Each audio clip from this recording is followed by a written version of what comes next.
ನಾನು ಏನು ಮಾಡ್ತಿದ್ದೀನಿ ಅಂತ ಯೋಚನೆ ಮಾಡ್ತಿದ್ದೀರಾ? ಅಫ್ಕೋರ್ಸ್ ರಂಗೋಲಿ ಪ್ರಾಕ್ಟೀಸ್ ಮಾಡ್ತಾ ಇದ್ದೀನಿ. ಯಾಕಂತಂದರೆ ನನ್ನ ಅಜ್ಜಿ ಬಿಡಿ, ಆ ವಿಷಯ ಈಗ ಬೇಡ. ಆದರೆ ಅದಕ್ಕಿಂತ ಮುಂಚೆ ಅದಕ್ಕಿಂತ ಇಂಪಾರ್ಟೆಂಟ್ ಆಗಿರುವಂಥ ಒಂದು ವಿಚಾರವನ್ನು ನಾನು ನಿಮ್ಮ ಜೊತೆಗೆ ಶೇರ್ ಮಾಡಬೇಕು.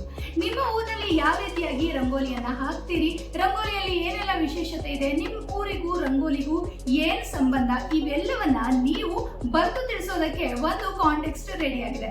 ಎಸ್, ಸ್ವಗ್ರಾಮ್ ಫೌಂಡೇಶನ್ ರಂಗಿನ ರಂಗೋಲಿಯ ಕಾಂಟೆಕ್ಸ್ಟ್ ಅನ್ನ ಶುರು ಮಾಡಿದೆ.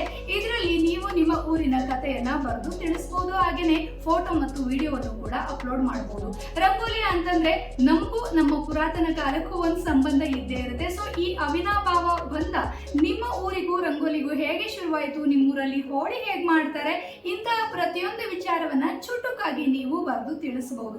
ಯಾರು ಅತ್ಯದ್ಭುತವಾಗಿ ಲೇಖನವನ್ನ ಬರೀತಾರೋ, ಯಾರು ತಮ್ಮ ಊರಿನ ಬಗ್ಗೆ ಬಹಳ ಚೆನ್ನಾಗಿ ಹೇಳ್ಕೊಳ್ತಾರೋ ಅಂತವರಿಗೆ ಆಕರ್ಷಕ ಬಹುಮಾನ ಕೂಡ ಇದೆ. ಇದಕ್ಕೋಸ್ಕರ ನೀವು ಮಾಡಬೇಕಾಗಿರೋದಿಷ್ಟೇ, ಸೋಷಿಯಲ್ ಮೀಡಿಯಾದಲ್ಲಿ ಸ್ವಗ್ರಾಮ್ ಫೌಂಡೇಶನ್ ಪೇಜಸ್ ಅನ್ನ ಫಾಲೋ ಮಾಡಿ, ಯೂಟ್ಯೂಬ್ ಅನ್ನ ಸಬ್ಸ್ಕ್ರೈಬ್ ಮಾಡ್ಕೊಳ್ಳಿ. ಹಾಗೇನೆ ನಿಮ್ಮ ಮೊಬೈಲ್ ನಲ್ಲಿ ಸ್ವಗ್ರಾಮ್ ಮೊಬೈಲ್ ಅಪ್ಲಿಕೇಶನ್ ಅನ್ನ ಡೌನ್ಲೋಡ್ ಮಾಡ್ಕೊಳ್ಳಿ. ಸೊ ನೀವು ಡೌನ್ಲೋಡ್ ಮಾಡ್ಕೊಂಡು ರಿಜಿಸ್ಟರ್ ಮಾಡ್ಕೊಂಡ ನಂತರ ಇದೇ ಮೊಬೈಲ್ ಅಪ್ಲಿಕೇಶನ್ ಅಲ್ಲಿ ಬರೆದು ತಿಳಿಸಬೇಕಾಗುತ್ತೆ. ಎಲ್ಲ ಲಿಂಕ್ಗಳು ಕೂಡ ನಿಮಗೆ ಡಿಸ್ಕ್ರಿಪ್ಷನ್ ಅಲ್ಲಿ ಸಿಗುತ್ತೆ. ಹಾಗೆಯೇ ಸ್ಕ್ರೀನ್ ಮೇಲೆ ಕಾಣ್ತಾ ಇರುವಂತಹ ನಂಬರ್ಗೆ ಕಾಂಟ್ಯಾಕ್ಟ್ ಮಾಡಿದ್ರೆ ಹೆಚ್ಚಿನ ಡೀಟೇಲ್ಸ್ ಕೂಡ ಸಿಗುತ್ತೆ. ಹಾಗಾದ್ರೆ